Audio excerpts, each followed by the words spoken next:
G'day. Recently, you must have purchased one of our VT, VX, WH, WK, and VY Series 1 rail adapters. What you'll find with these particular adapters is you normally will have bought them in a kit, which includes 2 washers, which are replacements to solve the dreaded seat jumping issue in the full electric 8-way seats.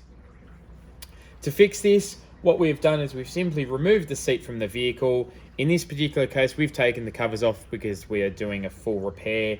However, you don't actually need to do this yourself. You simply just need to take off the entire seat off the floor and flip it over. From there, you will find that you will have both sections, which are a Torx 50-bit. It will then normally have a singular washer, and then in some vehicles, it will have the rubber washer. In some where it's completely dismantled, you'll find that all that you have left is simply little crumbs of what used to be a rubber. From there, what you do is you can set your little washers aside, get your bit, and you can undo it. From there, what you can do is you can pull out all 3 bits. Now in this particular instance, this one's okay, but it's just totally flogged out on the bottom, which is why you'll find the second part is completely gone. In order to rectify this issue, all you simply do is take the original metal washer, which was on the top.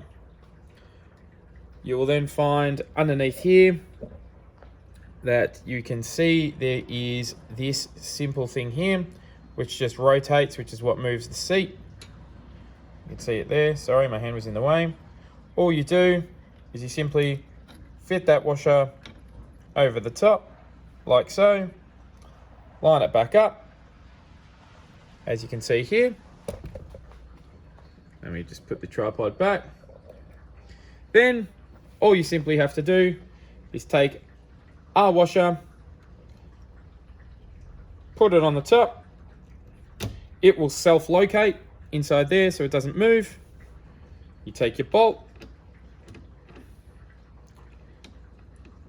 Now, it's very important that you get the first few threads started so you don't cross-thread it, and then simply tighten it up. You'll then now find that the rocking is significantly reduced.